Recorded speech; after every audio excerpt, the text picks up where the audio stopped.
주말 아침부터 울리는 초인종 소리에 저는 불안감이 먼저 스쳤습니다. 남편도 없는 집에 이 아침부터 저를 찾아올 사람이 없었거든요. 누구인지 몰라도 별로 반가운 방문객은 아닐 거라 생각했습니다. 그렇게 제가 초인종 소리를 듣고 현관으로 채 도착하기도 전에 이번에는 현관문을 거세게 두드리는 소리가 들려왔습니다. 순간 두려움이 앞선 저는 방문객의 정체부터 물어야 했죠. 누구세요? 나다. 문 열어. 어머니? 어머니셨어요? 아침부터 찾아온 불청객은 다름 아닌 제 시어머니였습니다. 미리 연락도 없이 무슨 일로 찾아오셨을지 저는 불쑥 찾아온 시어머니가 전혀 반갑지 않았어요. 하지만 어쩔 수 없이 문을 열어야만 했죠.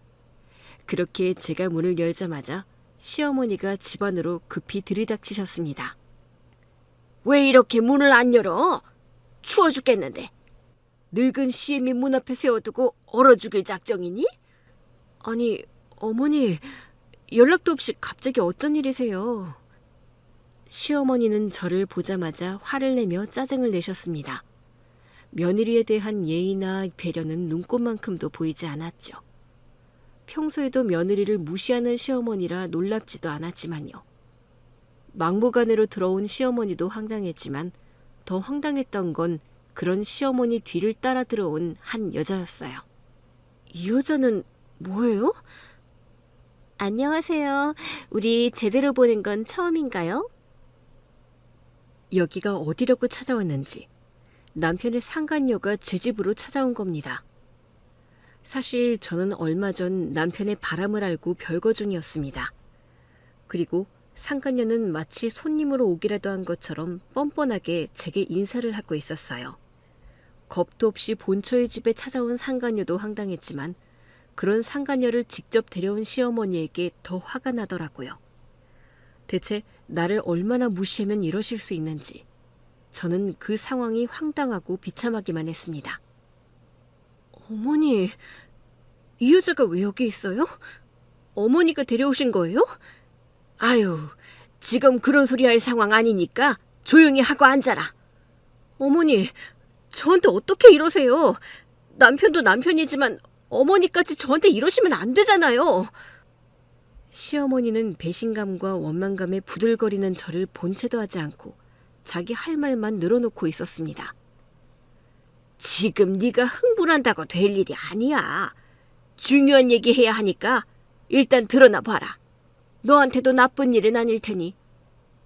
시어머니는 제 대답도 기다리지 않고 거실로 들어가 앉았습니다. 그러자 상간녀도 당연하다는 듯이 따라 들어왔죠. 그 상황이 꿈만 같았던 저는 어이가 없어서 그냥 서 있었어요. 그러자 시어머니가 바로 본론을 꺼내셨죠. 예, 너 대체 언제까지 그렇게 고집 피울 거니? 고집이요? 제가 무슨 고집을 피워요? 너 지금 이혼 못하겠다고 그러고 있는 게 고집 아니냐? 네가 그런다고 상황이 달라질 줄 아니? 그러지 말고 그냥 결정해라. 우리 현욱이랑 이혼해. 어머님, 지금 뭐라고 하시는 거예요? 저한테 그렇게 말씀하시면 안 되죠. 잘못한 건 그 사람인데 왜 제가 그 사람들 좋은 대로 해줘야 해요? 더 미련하게 왜 그러니? 현욱이 마음이 떠났다는데 네가 억지로 붙잡고 있으면 뭐해? 그냥 깔끔하게 정리하자. 어차피 너도 젊으니까 다른 남자 만날 수 있잖아. 그래요. 어차피 이렇게 된 마당에 질질 끌어봐야 서로 좋을 것 없잖아요. 제발 현명한 선택을 하세요. 제발 미련 떨지 말아라. 현욱이는 이미 현치한테 마음이 갔어. 둘이 그렇게 좋다는데 네가 좀 양보해주면 안 되겠니? 너 하나 빠지면 다 좋을 일인데 왜 이렇게 고집을 부려서 사람들을 힘들게 하니? 어머니, 어떻게 저한테 그런 말씀을 하세요? 잘못한 건 제가 아니라 그 인간이에요. 어머니 아드님이 다른 여자랑 바람이 났다고요. 바람난 남편이 괘씸해서 이혼하지 못하겠다는 저를 설득하겠다고 시어머니가 상간녀까지 데리고 저를 찾아온 겁니다. 감히 내 앞에 저 여자를 데리고 오다니. 전 그 끔찍한 상황을 도저히 이해할 수 없었어요. 게다가 시어머니는 이미 그 상간녀를 새 며느리처럼 대하고 있었습니다. 저만 빠져주면 모든 게 완벽해진다고 저더러 이혼을 해달라며 사람을 괴롭히고 있는 것이었습니다. 그리고 이 모든 사건은 반년 전으로 거슬러 올라가게 되죠. 남편과 저는 같은 회사에서 만나 사내 커플로 2년 연애 끝에 결혼을 했습니다. 처음에는 정말 좋았어요. 저희는 누구보다 서로를 이해했고 같은 직장 다녀서인지 대화도 잘 통했거든요. 연애 시절에는 크게 싸우는 것도 없고 잘 만났죠. 그렇게 2년의 연애 끝에 결혼을 결심한 저희는 현실적인 상황을 고려해서 반반 결혼을 하기로 했습니다. 같은 직장에서 맞벌이를 하고 서로 집안 형편도 엇비슷하니 그렇게 하는 게 자연스러운 형태였어요. 그렇게 저희는 집값도 반반, 생활비도 반반, 서로 더하고 덜할 것이 없는 관계였습니다. 남편은 누구보다 가정적인 남편을 자처하며 저에게 약속을 했지만 막상 결혼하고 나니 상황이 달랐습니다. 여보, 오늘 저녁 뭐야? 나 배고파 죽겠다. 나도 지금 퇴근한 건데 그렇게 배고프면 같이 요리할까? 아니, 나 너무 피곤한데. 그냥 여보가 좀 해주면 안 돼? 여보가 요리는 더 잘하잖아. 저번에 여보가 해줬던 고추장찌개 맛있었는데 그거 해먹자, 응? 고추장찌개? 그럼 장을 봐야 되는데. 요 앞에 슈퍼에서 대충 사면 되지. 그럼 나 씻고 있을 테니까 장 봐서 해줘. 고마워, 여보. 역시 여보밖에 없다. 처음에는 같은 맞벌이에 반반 결혼이니 같이 살림을 한다던 남편이었는데 어느새 점점 저에게 떠넘기는 게 늘어갔어요. 제가 요리를 더 잘한다며 요리를 부탁하고 제가 정리를 잘하니 제가 살림을 하는 게 좋겠다며 남편은 점점 모든 것을 저에게만 맡기기 시작했습니다. 그러다 보니 언젠가부터 저만 일을 하고 있는 것 같더라고요. 그게 불만이 되어 남편에게 얘기를 꺼내봤지만 제 부탁은 시어머니의 잔소리로 돌아올 뿐이었습니다. 얘, 너 현욱이한테 살림하라고 시키니? 그런 게 아니라요, 어머니. 저희 맞벌이니까 같이 해야지 싶어서요. 그래도 제가 더 많이 해요, 어머니. 그런 걸 남편을 시킬 게 아니라 네가 알아서 좀 해야지. 집안일은 원래 여자가 하는 거야. 현욱이가 밖에서 일하고 들어와서 힘들다 그러는데 네가 좀 도와줘야 되지 않겠니? 어머니, 일은 저도 하는데요. 저희 같은 회사에서 같이 일해요. 아무리 그래도 여자가 돼서 어떻게 남편한테 살림을 시키니? 나 우리 현욱이 주방에 들이지도 않고 키웠다. 요즘 젊은 사람들 맞벌이니 어쩌니 그러면서 남편 무시하는데 그러면 너 안 되는 거야. 가장이 바로 서야 집안이 잘 굴러가는 거지. 너, 네 남편 자꾸 부려먹을 생각하면 안 된다. 나중에 애라도 나오면 애들이 뭘 보고 자라겠니? 저는 시어머니가 황당했습니다. 맞벌이의 반반 결혼임에도 시어머니는 여자인 제가 살림을 도맡아 해야 한다는 입장이셨어요. 당신 아들은 그런 거 할 줄 모른다면서 제가 당연히 남편을 챙겨야 한다는 식이었죠. 맞벌이로 지친 며느리에게 그게 할 소리인지 속상하고 억울했지만 그래도 저는 참았습니다. 못한다는 남편 애써 시키느니 그냥 내가 하자며 많이도 포기하고 살았어요. 그때는 착한 며느리병이라도 걸렸는지 시어머니가 자기 아들 챙기라는 헛소리를 해도 별말 없이 수긍했습니다. 하지만 서로 도우며 잘 살자던 남편은 자꾸 핑계를 대면서 이기적으로 굴었고 점점 달라졌던 저희는 언젠가부터 싸우는 일이 잦아지기 시작했습니다. 이 모든 일의 시작도 바로 그것이었죠. 옆팀의 김 과장 코인으로 돈 많이 벌었나 봐. 회사 그만둔다 그러더라. 정말? 퇴사하신다 그러더니 그게 코인 때문이었어? 그래. 벌써 노후자금 다 벌어놨다고 파이어족 하겠다고 은퇴한대. 나랑 연차도 얼마 차이 안 나는데 누구는 은퇴를 하고 누구는 못 같이 일하고. 진짜 현타 온다, 현타 와. 남 일이 무슨 상관이야. 우리는 우리대로 잘 살면 되는 거지. 부러우니까 그렇지, 부러우니까. 안 그래도 요즘 위에서 쪼고 밑에서 치고 올라와서 죽겠는데 나도 이참에 투자나 해볼까? 여보, 그런 소리 하지 마. 그러다가 돈 잃은 사람이 얼마나 많은데. 김 과장님이 운이 좋으신 거지. 다들 그렇게 살 수 있는 건 아니잖아. 아니, 내가 김 과장보다 못한 게 뭐야. 나도 하기만 하면 잘할 수 있어. 코인 그런 거는 제대로 된 투자도 아니고 거의 투기 아니야? 완전히 운에 좌지우지 되는 거던데. 나는 당신이 그런 거에 관심 안 뒀으면 좋겠어. 그리고 우리가 당장 그런 데 투자할 여윳돈도 없잖아.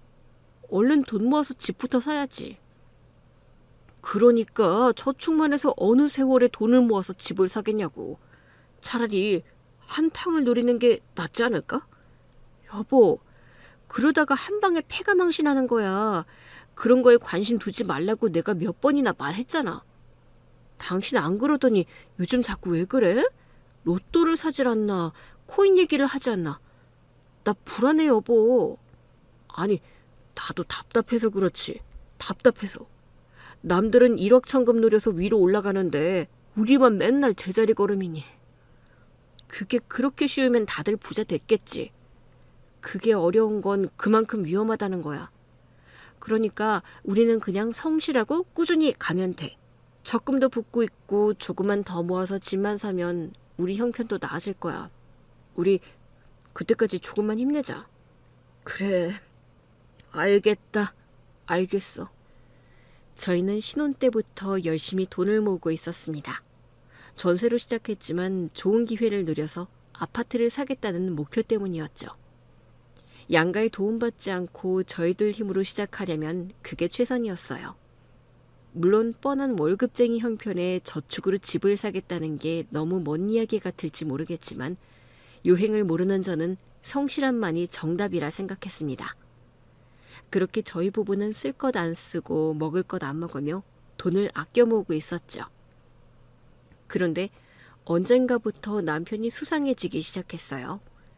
주변에서 코인으로 대박난 사람들을 봐서 그런지 자꾸 코인 투자 얘기를 하고 저축 말고 다른 쪽으로 관심을 가지기 시작하더라고요. 나도 코인 좀 해볼까?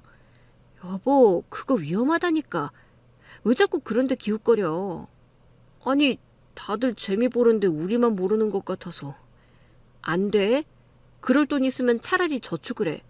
아니면 제대로 공부해서 투자를 하던가. 아무튼 코인은 절대 안 돼. 알겠지? 그래, 알겠어. 마나님이 그러라는데 말 들어야지 뭐. 에휴, 내가 무슨 힘이 있어. 저는 위험한 일이라며 남편을 말렸고 남편도 제 뜻을 따라주는 듯 했습니다. 하지만 얼마 지나지 않아서 남편이 저희가 부었던 적금으로 코인에 투자한 것을 알게 되었죠. 너무 놀라서 남편에게 따져 물었더니 남편은 되려 저를 답답한 사람 취급하며 비웃었습니다. 벌써 코인으로 돈을 벌었다며 남들 다 하는 걸 안 하는 제가 바보라고 하더라고요. 그렇게 그때부터 저희는 자주 싸우기 시작했어요. 남편은 제 말을 듣지 않고 일방적으로 투자를 계속했고 그런 날이 계속되면서 저희의 관계는 점점 나빠져 갔습니다. 당신 또 코인 투자했어? 내가 하지 말라고 그랬잖아. 왜 사람 말을 안 들어? 아니, 이번에는 확실하다니까? 이거 진짜 고급 정보야. 단타로 치고 빠지면 큰 돈 벌 수 있다고. 그러다가 이러면 어떻게 하려고. 그 돈 우리 집 사려고 모으는 돈인데 그걸 당신 마음대로 쓰면 어떻게 해. 내가 나 혼자 좋자고 그래? 우리 다 같이 좋자고 그러는 거잖아. 10년 20년 모아봐야 결국 은행빚만 갚다가 죽을 텐데. 그럴 바에 이렇게라도 큰 돈 땡겨야지. 이것만 대박 나면 우리 집이 아니라 건물도 살 수 있어. 당신이 그걸 어떻게 확신해? 그게 그렇게 쉬울 리가 있어? 아니, 진짜 확실하다니까 그래? 방할 리 없어. 내가 얼마나 공부를 많이 했다고. 됐어. 나는 그런 요행 바랄 생각 없어. 그러니까 당장 돈 빼서 제자리에 갖다 놔? 답답하게 좀 굴지 마. 그렇게 보수적으로 살아서 뭐가 나아지는데? 이건 그냥 내가 알아서 할 테니까 당신은 신경 꺼. 그러다 언젠가부터 남편이 집에 늦게 들어오는 날이 잦아지기 시작했습니다. 대체 밖에서 뭘 하고 다니는 건지 저한테 말도 없이 혼자 바쁘더라고요. 나중에서야 알게 되었지만 남편은 그때부터 본격적으로 투자 모임을 다니며 코인 투자를 시작하고 있었습니다. 그런데 제가 모르는 남편의 행동들이 점점 더 늘어나기 시작했고 남편은 기어이 의심스러운 행동까지 보이게 되었어요. 저 몰래 웬 여자와 문자와 전화를 하고 있더라고요. 당신 방금 뭐야? 누구야? 뭐가? 방금 통화한 사람 여자 같던데 누구야? 그냥 일 때문에 통화한 거야. 주말에 무슨 일로 전화를 해? 직원이 누군데? 이름 말해봐. 아니, 그냥. 남편은 일 때문이라고 말했지만 같은 회사에 다니는 저는 남편 팀 동료들 이름을 다 알고 있었어요. 그래서 누구냐고 물어봤는데 남편이 우물쭈물하며 말을 하지 못하는 겁니다. 저는 남편이 거짓말을 한다는 걸 확신했어요. 거짓말을 생각하지 마. 당신이랑 나랑 같은 회사 다니는 거 잊었어? 내일 회사 나가서 몇 번 물어보면 금세 들통날 일인데 거짓말을 할 생각해? 아니, 그런 게 아니고. 아니, 사실은 나 요즘 코인 투자 모임 나갔는데 거기서 만난 사람이야. 뭐? 투자 모임? 당신 내가 하지 말라는 건 다 하고 다니는구나. 근데 여자랑 왜 야밤에 통화를 해?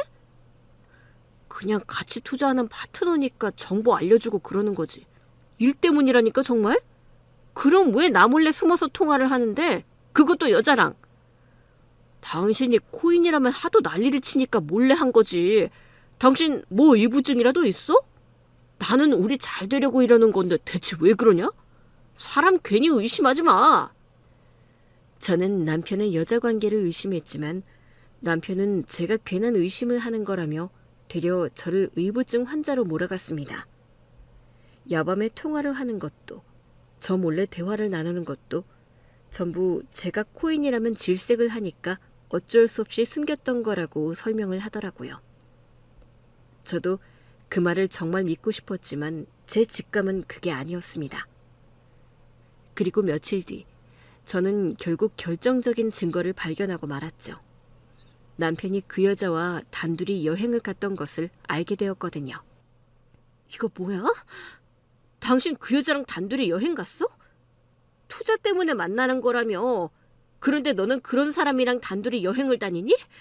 그런데도 내가 괜한 의심을 하는 거야? 그래? 아니, 이걸 또 어떻게 알았어? 그게 아니고 여보, 저기 내 말 좀 들어봐. 듣기는 뭘 들어. 언제는 사람 의부증 환자 취급하더니 이제 뭐라고 변명할 건데? 단둘이 여행 가서 한 방에서 묵은 건 또 뭐라고 핑계를 대려고. 뭐 둘이 밤새 들러붙어서 코인 투자 공부라도 했다고 하려고? 사람 바보 취급하는 것도 하루 이틀이지. 당신이 그러고도 사람이야? 어떻게 나한테 이럴 수가 있어? 당신이 어떻게 나한테 그래? 증거는 너무 명확했고 저는 의심이 아닌 확신을 가졌습니다. 그러자 남편도 더 이상 변명할 거리가 없는지 거짓말을 하지 못하고 모든 것을 인정했습니다. 그래, 맞아. 나 그 사람이랑 만나고 있어. 뭐라고? 나 그 사람 사랑하게 됐어. 그리고 그 사람도 나를 사랑해. 우리 이미 깊은 관계야. 충격적이었습니다. 차라리 아니라고 잡아떼지 순순히 인정을 하더라고요. 손이 떨려 제대로 서 있을 수도 없는 저를 두고 남편은 눈 하나 깜빡하지 않았습니다. 저에게 미안한 기색도 없는지 뻔뻔하도록 침착하게 그런 말을 했습니다. 사랑이라니. 감히 본처 앞에서 상간녀를 사랑한다고 말하는 남편에게 저는 참을 수 없는 분노와 배신감이 들었습니다. 당신 미쳤어? 당신 유부남이야. 나랑 결혼한 사람이라고. 그래, 나도 알아. 하지만 나도 어쩔 수가 없었어. 사랑이 원래 그런 거 아니야? 그쪽으로 마음이 가는 걸 나더러 어떻게 하라는 거야. 사랑, 지금 내 앞에서 그 여자를 사랑한다고 하는 거야? 그럼 나는 당신한테 대체 뭔데? 당신한테는 미안하게 생각해. 하지만 나도 어쩔 수 없었어. 차라리 잘 됐어. 성은아, 우리 이만 여기서 끝내자. 우리 이혼하자. 뭐라고? 당신 지금 뭐라고 그랬어? 뭐? 이혼? 당당하게 이혼 얘기를 꺼내는 남편에 저는 할 말을 잃었습니다.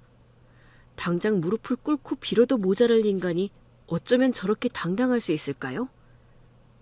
우리 이혼해. 아니, 이혼해주라. 제발. 당신 정말 미쳤어? 잘못했다고 빌어도 모자랄 마당에 무슨 자격으로 그딴 말을 해? 이혼이라니 누구 마음대로 이혼이야. 나 현채 정말 사랑해. 그 여자랑 결혼하고 싶어. 나를 누구보다 이해해주는 사람은 그 사람이야. 그 여자가 당신을 이해한다고? 그 여자는 뭐가 그렇게 잘났는데? 현채는 너랑 달라. 내가 하는 투자에 대해서도 이해해주고 누구보다 나를 믿어주는 사람이라고. 나는 이제 그 사람과 함께하고 싶어. 남편이 말하기를 그 여자는 자기를 이해해주는 사람이라고 했습니다. 코인 투자를 말리는 저와 달리 코인 투자에 대해서 아는 것도 많고 누구보다 자기를 믿고 지지해주는 여자라며 저보다 그 사람이 좋다고 하더라고요. 그걸 말이라고 하는 건지 철이 없어도 너무 없는 남편의 말에 저는 깊은 실망감을 느꼈습니다. 한때 누구보다 믿고 의지했던 남편이 제 뒤통수를 이렇게 세게 때릴 줄은 몰랐거든요. 그래서 내가 코인 못하겠다고 바람을 피웠다는 거야? 나는 이해 못해주는데 그 여자는 이해해줘서? 그리고 현채는 돈도 많아. 코인 투자로 크게 성공한 사람이라고. 나랑 추구하는 방향이 같은 거지. 겨우 그딴 돈 때문에 아내를 버리겠다는 거야? 그때는 내가 이럴 기회를 만날지 나도 몰랐지. 어쨌든 당신한테는 미안하지만 우리 이참에 그냥 정리하자. 내 결심은 이미 확고해. 싫어? 내가 누구 좋으라고 이혼을 해? 당신이 잘못했으니까 당신이 끝까지 책임져. 평생 불륜남으로 살던지 정리하던지 똑바로 결정해. 당신 정말 사람 질리게 한다. 그렇게 나오면 나도 어쩔 도리 없어. 남편은 이혼을 요구했고 저도 당장이라도 헤어지고 싶은 마음이 굴뚝 같았습니다. 하지만 순순히 이혼을 해주기가 싫더라고요. 그랬더니 남편은 제가 질린다며 집을 나가버렸고 그렇게 저희는 완전히 별거 상태가 되었죠. 남편은 어디로 갔는지 아예 집에 들어오지 않았고 저는 한동안 혼자 지내야 했습니다. 그렇게 한 달쯤 지난 어느 날 시어머니가 갑자기 상간녀를 대동하고 집으로 쳐들어왔던 겁니다. 그리고 남편과 똑같이 제게 이혼을 요구했습니다. 제발 우리 아들이랑 이혼 좀 해줘라. 언제까지 이러고 살 거니? 이혼이요? 남편으로 모자라서 어머니도 그 소리 하려고 오신 거예요?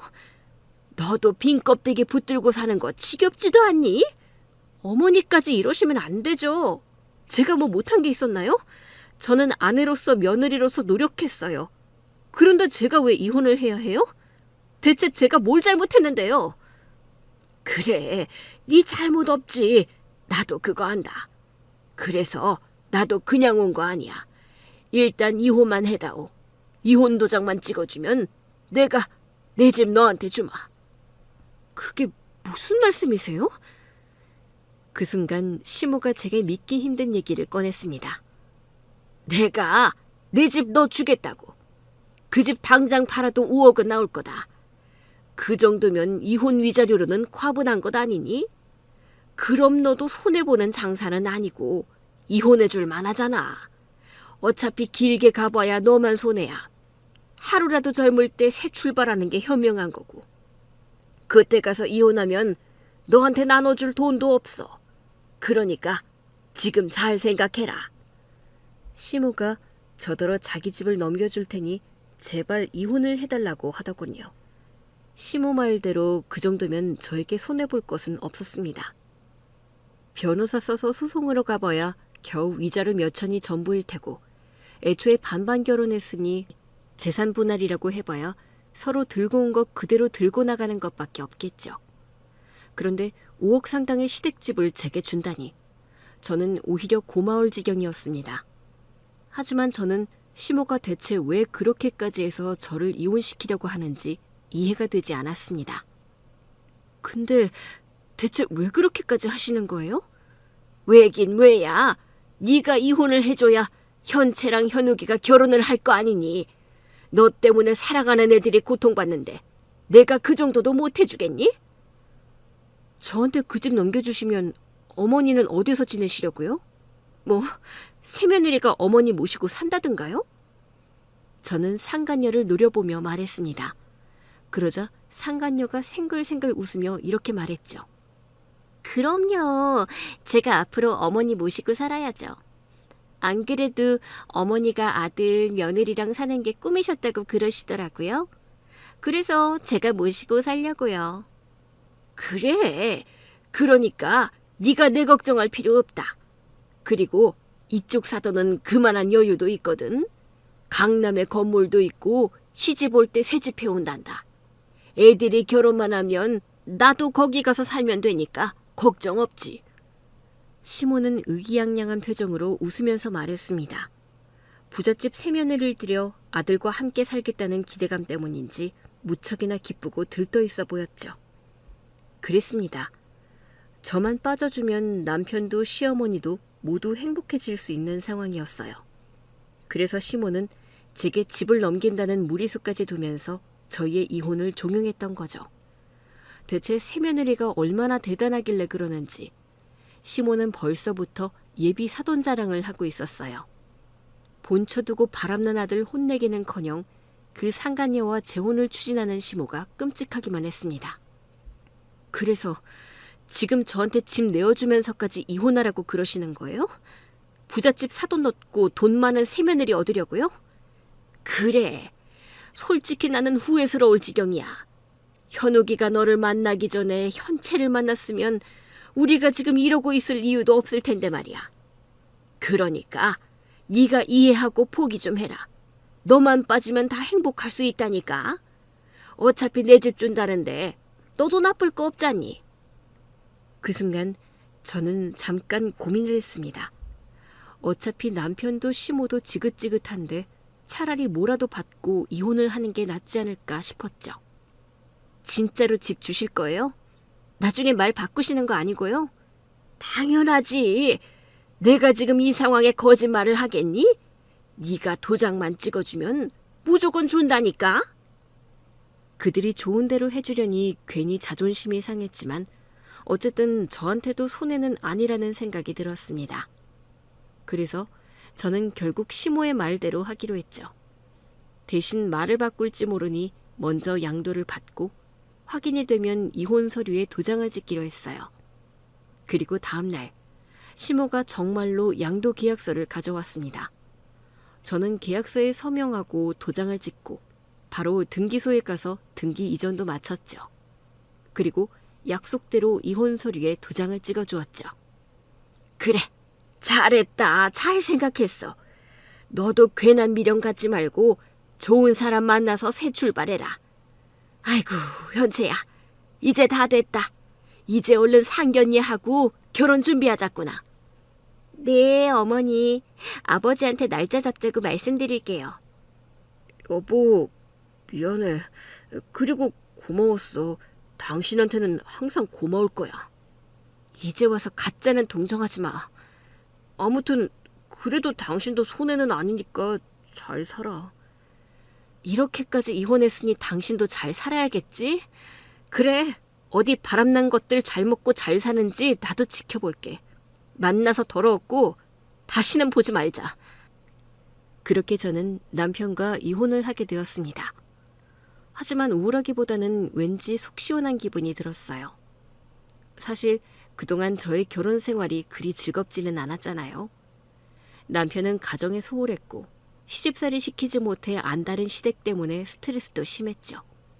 비록 남편의 외도로 결혼 생활이 파탄나고 말았지만 그런 사람과 결혼 생활을 이어가 봤자 좋을 건 없을 거라 확신했어요. 외도가 아니었더라도 언젠가 헤어질 고비가 몇 번이고 있었겠구나 싶었거든요. 그렇게 저는 모든 것을 잊고 돌싱으로서 제 삶을 살아가기로 했습니다. 다행히 시모 덕분에 넉넉한 위자료도 받았고 남편에 대한 미련은 전혀 없었죠. 그렇게 모든 것이 다 끝났다 생각했습니다. 하지만 진짜 사이다는 몇 달 후에 터졌어요. 이혼이 확정된 후 저는 다시 법원을 찾게 되었습니다. 협의 이혼을 했지만 아직 남은 일이 있었습니다. 상간녀가 괘씸했던 제가 상간녀를 상대로 손해배상 위자료 소송을 걸기로 했거든요. 시댁에서 받을 건 없었지만 저는 그 여자한테는 자기 죗값을 알려주고 싶었어요. 그렇게 법원을 찾아갔던 어느 날, 저는 그곳에서 뜻밖의 광경을 보게 되었습니다. 법원 앞에서 웬 여자가 머리채를 잡히고 소리를 지르고 있더라고요. 그런데 자세히 보니 제가 아는 얼굴이었어요. 머리채를 잡힌 건 상간녀였고 머리를 잡고 있는 건 시모였던 겁니다. 세며느리 드리겠다며 신이 나서 상간녀를 감싸던 시모였는데 어쩌다 둘이 그러고 있나 싶었죠. 야, 이 사기꾼아, 이 몹쓸 것아. 네가 감히 나를 속여? 아파요. 이것 좀 놓으라고. 뭐 하는 거야 정말. 놓긴 몰라. 내가 너 죽을 때까지 쫓아다닐 거야. 너 내가 가만히 안 둬. 아이고, 내 머리 다 뽑히겠네. 분명 나만 빠져주면 세며느리랑 같이 살겠다고 싱글벙글했던 시모였는데 생각지 못한 반전이었습니다. 그 상황이 황당하기도 하고 궁금하기도 했던 저는 시모에게 다가갔죠. 그러자 시모가 저를 알아보고는 더 큰 소리로 울부짖더라고요. 어머니? 여기는 어쩐 일로... 성은아. 아유, 성은아. 아이고, 성은아. 너를 다시 만나게 될 줄이야. 성은아, 저것이 우리를 속였어. 예? 무슨 소리예요? 뭘 속였다고요? 저거 완전히 사기꾼이었어. 사기꾼의 꽃뱀이라고. 강남 건물이니 부자 아버지니 그게 다 거짓말이었던 거 있지. 그래서 얘 사기로 고소하려고 온 거야. 꽃뱀이라뇨. 누구더러 꽃뱀이래요. 뭐 이거사? 네가 지금 뭘 잘했다고 말대꾸를 하고 있어?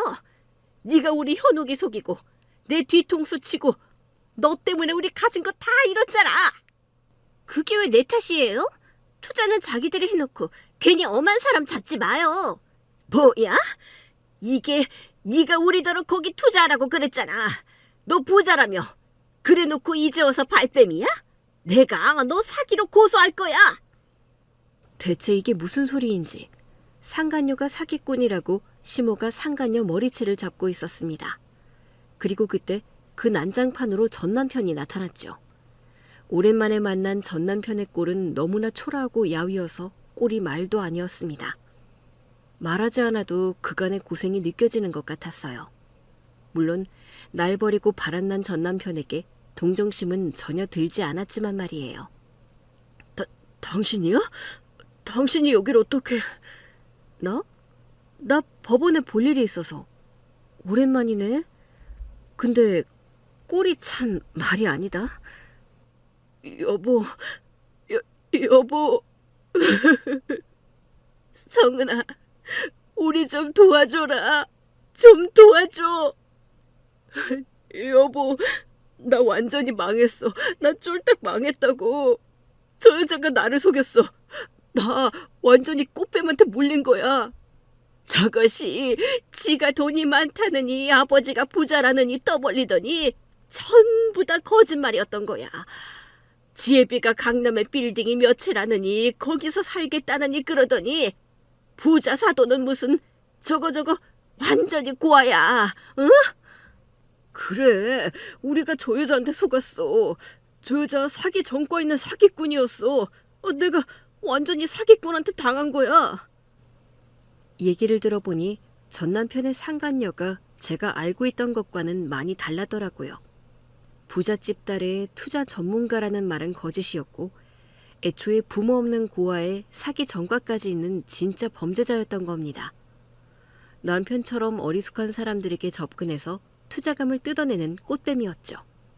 그것도 모르고 남편과 시모는 그 여자를 완전히 믿고 있었고 그 여자와 재혼만 하면 부자가 될 거라는 헛꿈에 차서 저를 걷어차고 그 여자를 선택했던 겁니다. 그렇게 시몬은 저에게 살던 집까지 넘겨주며 아들의 재혼을 추진했지만 저와 이혼하고 얼마 가지 않아서 모든 진실이 드러나고 말았던 거죠. 그렇게 그 일로 전 남편과 시몬은 모든 것을 잃었다고 했습니다. 애미야, 저것이 우리 전세금까지 다 가져가고 우리 이제 오갈 것도 없다. 맞아. 그래서 엄마랑 나랑 지금 고시원에서 지내고 있어. 월세집 얻을 보증금도 없어서 말이야. 어머나, 부잣집 사돈 맞고 새며느리랑 좋은 집에서 사시겠다고 그렇게 자랑을 하시더니 그럼 다 망한 거예요? 어쩌면 좋아요. 시모와 전 남편은 자신들의 상황을 설명하며 눈물을 쏟았지만 저는 그 상황이 즐겁기만 했습니다. 나만 빠져주면 다들 행복해진다며 사람을 헌시짝 버리듯 버릴 때는 이런 상황을 상상이나 했을까요? 애미야, 이렇게 된 거 우리 현욱이랑 다시 잘해보면 안 되겠니? 그런데 그때 시모가 저더러 자기 아들과 잘해보라고 얘기를 꺼내는 겁니다. 언제는 이혼 못 시켜서 안달이더니 새며느리가 사기꾼인 걸 알고는 마음이 바뀌었나 봅니다. 그래 여보, 나 아직 당신 못 잊었어. 우리 다시 잘해보자. 어? 지금 무슨 소리들을 하는 거예요? 뭐 저더러 뭘 하라고요? 아니 내가 얼마 전에 이혼한 전 남편을 왜 만나요? 미치지 않고서야. 여보, 내가 잘못했어. 내가 당신을 버리고 졌던 여자를 만나는 게 아닌데 나 정말 후회하고 있어. 나 한 번만 용서해주면 안 될까? 당신이 나 다시 받아주기만 한다면 나 앞으로 평생 당신한테 희생하면서 살게. 당신이 시키는 대로 다 하고 당신 말만 들을게. 이제 와서? 사람이 말할 때는 귓등으로도 안 듣던 인간이 이제 와서 그런 소리를 해? 지금 나한테 그런 수작이 들어먹을 거라 생각해서 그러는 거야? 나 이제 당신한테 관심 없어. 당신이랑 잘해볼 생각은커녕 다시는 보고 싶지도 않은데? 여보, 당신이 나한테 얼마나 좋은 사람이었는지 이제야 알았어. 당신이 코인에 관심 가지지 말라고 했을 때 그 말을 들었어야 하는 건데. 그러게 그렇게 열심히 떠들 때는 관심도 없더니 이 일을 다 누가 자초했겠어? 꽃뱀한테 엮여서 그 꼴을 겪고서야 뒤늦게 후회가 되나 보지? 후회해줘서 고맙지만 나는 당신이 별로 불쌍하지 않아. 자기가 선택한 일에 제대로 된 죗값을 치르는 거지. 아니, 내가 받은 상처를 생각하면 이걸로도 부족해. 네가 감히 나한테 한 짓을 생각해야지. 맞아, 내가 정말 바보였어. 당신이 나한테 얼마나 잘했는지 알면서도 내가 당신의 그 사랑에 익숙해져서 고마운 걸 몰랐던 것 같아. 내가 다 잘못했어. 나 이제 후회하고 반성하고 있어. 다시 시간을 돌리면 절대로 안 그럴 거야. 그러니까 제발 한 번만 기회를 줘, 여보. 제발 나 좀 받아줘. 네가 나한테 그런 소리 하면 안 되지. 나랑 결혼 잘못했다고 후회할 때는 언제고 염치도 없지. 언제는 저 여자가 당신 운명이라며. 나랑 다르게 너를 잘 이해해주고 저 여자랑 남은 평생 함께하고 싶다며. 내가 완전히 속았다니까? 저 여자가 처음부터 작정하고 나 돈 뜯어내려고 나 꼬신 거야. 나는 순진하게 넘어간 것밖에 없어. 그러게 본척 걷어차고 바람난 놈이 떵떵거리며 잘 살 줄 알았어? 처음부터 끝까지 당신이 선택한 일이야. 모든 게 당신 때문에 벌어진 일이라고. 정말 어이가 없었습니다. 바람 피운 것도 코인에 빠진 것도 전부 자신의 선택이면서 이제 와서 후회한다고 하더라고요. 제가 그렇게 얘기할 때는 화를 내며 무시하던 사람이 이제 와서 제발 자신을 받아달라고 용서해달라며 눈물을 흘리며 애원하더라고요. 그게 얼마나 가증스러웠는지 몰라요. 언제는 저를 만난 게 후회라고 그러더니 이제는 그 여자를 만난 게 후회가 된다고 하니까 말이에요. 나 정말 후회해. 그때 당신 말을 들었어야 하는 건데 내가 당신 말 안 듣고 괜히 코인 같은 거에 관심을 가지는 바람에 나 정말 다 잃었어. 돈도 잃고 집도 잃고 모든 걸 다 잃었다고. 축하해. 그러게 사람 말 무시할 때는 이런 일이 벌어질 줄 몰랐나 보지? 내가 그렇게 말했었는데. 그러길래 늦게 후회하지 말고 사람이 말할 때 듣지 그랬어? 뭐 덕분에 나는 속이 좀 풀리네. 부잣집 딸이랑 바람나서 결혼한 전 남편이 정말 떵떵거리면서 살면 내가 얼마나 배가 아팠겠어? 그런데 당신이 결국 다 잃고 이 꼴이 났다니까 내가 너무 속 시원하네. 고마워. 이게 당신이 나한테 해주는 최고의 선물이야. 결국 전 남편은 자기 손으로 자기 발등을 찍고 말았습니다. 이런 사이다를 겪게 될 줄은 몰랐는데 제게 상처를 준 전 남편이 모든 것을 잃고 몰락하는 광경을 보니 저는 정말로 기뻤습니다. 말도 안 되는 코인 투자에 빠지더니 위험한 투자 하지 말라고 만류하던 본처를 두고 결국 꽃뱀을 만나서 인생을 말아먹고 말았네요. 게다가 그런 아들 편만 들던 시모 역시 패가 망신을 면하지 못했고요. 시모와 전 남편은 이제서야 후회를 했습니다. 사람 무시하고 억지로 이혼 소리에 도장 찍을 때는 언제고 이제 와서 내가 아쉬워? 당신이나 당신 엄마나 참 미련하다. 그러게 욕심에 눈이 멀어서 자기 복을 걷어차는 줄도 모르고 말이야. 뭐 덕분에 나는 정말 다행이었지만 하마터면 당신 투자 실패에 나까지 엮여서 고생할 뻔했네? 이제는 내가 고맙다고 해야겠어. 정말 너무 고마워. 너 같은 놈이랑 이혼할 수 있게 해줘서 너무너무 고마워. 얘, 너 정말 너무한 거 아니냐? 아무리 이혼한 사이라 그래도 얼마 전까지 한 입을 덮고 부부로 지냈던 사이인데 너는 우리 현욱이가 불쌍하지도 않니? 이 시애미가 안타깝지도 않아? 한 입을 덮던 본처 두고 다른 여자랑 외도한 게 누군데 그래요? 그리고 시어머니는 누가 시어머니예요? 아줌마랑 나는 이제 남이죠. 이혼하고 내가 그 집 며느리도 아닌데 무슨 시어머니 소리를 하고 있어? 뭐라고? 너 어떻게 말을? 그리고 입이 삐뚤어져서 말은 똑바로 해요. 잘못은 아줌마 아들이 했지. 내가 무슨 잘못을 했나? 그리고 안타까운 건 나지. 나는 당신 아들이랑 사는 동안 아내로서 며느리로서 못한 거 없었어요. 나 같은 며느리가 어디 있는 줄 아나? 데리고 있을 때는 고마운 줄도 모르고 불평만 하더니 이제 와서 내가 아쉬운가 보지? 애미야, 너 그러지 마라. 너 그렇게 매정한 애 아니잖아. 너 착한 애였잖아. 나랑 현욱이 이제 오갈 곳도 없다. 돈도 한 푼 없고. 이러다가 정말 길에서 죽게 생겼어. 제발 우리 용서해다오. 싫다니까 왜 자꾸 나한테 난리예요. 용서 빌고 싶으면 그런 짓을 하지 말았어야지. 바람 필 때는 즐겁고 본처 버릴 때는 미안함도 없더니 다 잃고 와서 이제 나더러 책임지라는 거야? 미친 인간들. 당신들은 상종할 가치도 없는 사람들이야. 자기들밖에 모르는 이기적인 인간들이라고. 네가 어떻게 나한테 이래? 네가 어떻게 이래? 너 그럼 내 집 다시 내놔라. 내 집 다시 돌려내. 그러자 시모가 갑자기 자기 집을 내놓으라고 억지를 부리기 시작했습니다. 이혼 서류에 도장만 찍으면 다 주겠다고 자기 손으로 명의까지 넘겨놓고 이제 와서 모든 걸 되돌리고 싶어 하더라고요. 이미 배가 한참 전에 떠난 줄도 모르고 말이죠. 미쳤어요? 내가 그 집을 왜 다시 줘? 그 집 이제 내 집이에요. 아줌마, 이혼만 해주면 주겠다고 새벽같이 찾아와서 난리를 피워놓고 이제 와서 무슨 소리야? 그건 내 아들이 재혼할 수 있었을 때 얘기고 지금은 상황이 다르잖아. 우리 아들이 재혼도 못하고 돈까지 다 돌렸는데 그 집마다 없으면 나는 어떻게 사니? 나랑 우리 아들한테 길에서 구걸이라도 하라는 거야?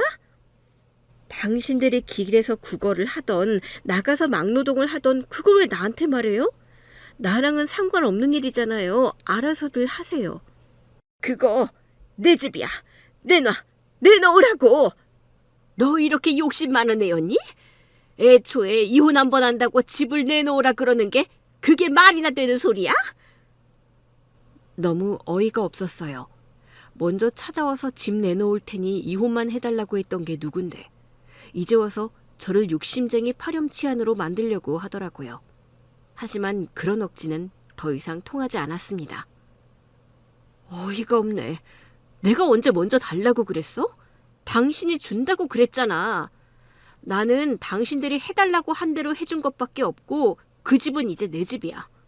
그리고 그게 왜 내 욕심이에요? 반반 결혼했으면서도 못난 남편 뒤치다꺼리하고 맞벌이하면서도 시집살이 당했던 내가 당연히 받아야 할 대가라고. 나는 받을 거 받은 거고 집은 못 돌려줘. 당신 정말 너무한다. 당신 눈에는 내가 불쌍하지도 않은 거야? 너 같은 게 왜 불쌍하겠어? 불쌍한 건 너랑 결혼했던 나였지. 너 같은 얄팍한 놈한테 속아서 힘든 결혼 생활하고 그걸로 모자라서 바람난 남편한테 이혼당했지. 그 정도면 동정은 내가 받아야 하는 거 아니야? 아무튼 나는 당신이랑 더 할 말 없으니까 나한테 애원하지 마. 그리고 상간녀 꽃뱀? 너는 위자료 준비해. 네가 꽃뱀인지 사기꾼인지 나는 알 바 아니지만 내가 너한테 위자료는 받아야겠거든? 아이고. 여자 하나 잘못 만나서 배가 망신하네. 시모와 전 남편은 땅을 치며 후회했고 저는 그들을 뒤로 하고 법원으로 들어갔습니다. 몇 달 뒤 재판 결과 상간녀는 사기죄로 실형을 받았고 저에게도 손해배상금을 지급하라는 판결이 났어요. 뻔하고 당연한 결과였죠. 그리고 그 일이 있고 얼마 뒤 전 남편은 결국 회사에서 해고를 당하고 말았습니다.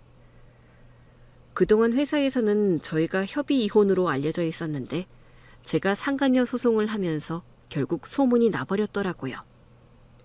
같은 회사 사내 커플이다 보니 치정 문제는 생각보다 심각했고 회사에서는 바람난 전 남편을 결국 해고시켰습니다. 그렇게 전 남편은 이혼을 당하고 사기를 당하고 해고까지 당하면서 모든 것을 잃고 말았습니다. 나중에 전해 듣게 된 소식으로는 일용직 일자리를 전전하며 여전히 고시원에서 살고 있다고 하더라고요. 한 번의 실수로 인생이 나락으로 떨어진 전 남편은 후회가 막심한지 제게 몇 번이나 연락을 해왔지만 저는 받아주지 않았습니다. 그런 인간들을 용서할 생각도 없었고 이미 저는 혼자만의 삶이 너무나 행복했거든요. 이혼 후 저는 인생이 완전히 바뀌었습니다. 시모의 욕심 덕에 얻은 5억짜리 집 덕분에 경제적으로 여유가 생겼잖아요. 그래서 그 집을 팔아서 작은 집을 사고 남은 돈으로 적금도 넣고 투자도 조금 했어요. 전 남편처럼 무모한 코인 투자가 아닌 제대로 된 주식 투자였죠. 나름대로 공부도 많이 하고 소액으로 조금씩 분산 투자를 시켰는데 생각보다 재미를 보게 되었어요. 덕분에 저는 그 일을 기회로 삼고 퇴사를 결심하고 하고 싶었던 일을 하기로 결심했습니다. 대학원에 진학했거든요. 오래전부터 공부를 더 하고 싶었지만 현실적인 문제에 부딪혀 포기를 했었는데 이제 돈도 있고 눈치 볼 사람도 없으니 고민할 필요가 없었죠. 남편이 반대해서 못했던 대학원을 이제는 마음껏 다닐 수 있어요. 그렇게 눈치 볼 남편도 없고 신경 쓸 시댁도 없으니 너무 편하더라고요. 근데 성은아, 너는 이혼하기를 정말 잘한 것 같다. 너 요즘 정말 좋아 보여. 얼굴이 아주 폈어. 그래? 맞아. 나도 요즘 너무 즐거운 것 같아. 새로운 인생을 사는 것 같고 내가 하고 싶은 대로 할 수 있는 지금이 너무 만족스러워. 덕분에 이제는 그 인간한테 고마울 지경이라니까? 친구의 말처럼 정말로 저는 이혼을 잘했다고 생각했습니다. 만약 그때 집을 받지 않고 이혼을 거부했다면 지금도 그 스트레스 속에서 살고 있었겠죠. 바람핀 남편과 상간녀 편이나 드는 시어머니와 함께 말이죠. 하지만 지금은 그런 스트레스에서 벗어나서 완전히 자유로워요. 예전이면 주말에는 시댁 가야 하고 남편 뒷바라지 해야 하고 집안일 해야 하고 정말 쉴 틈이 없었거든요. 이제 신경 써야 할 사람이 저 하나이니까요. 그래서 어떻게 보면 전 남편과 시모가 저에게 새로운 인생을 선물해 준 셈이구나 싶네요. 결혼 생활을 할 때만 해도 결혼이 정답일 거라 생각했는데 이혼을 하고서야 제 삶이 명확히 보이는 것 같더라고요. 결혼이 전부가 아니라는 것. 남편이 없어도 행복할 수 있다는 것. 제 인생의 주인공은 바로 저라는 것을 이혼을 하지 않았다면 저도 여전히 몰랐겠죠. 그래서 저의 이 이야기가 비슷한 상황에 있는 다른 분들에게 조금이라도 도움이 됐으면 좋겠어요. 여러분도 자신의 행복을 위해 때로는 용기 있는 선택을 하시길 바라며, 그럼 제 이야기는 여기서 마치겠습니다. 감사합니다.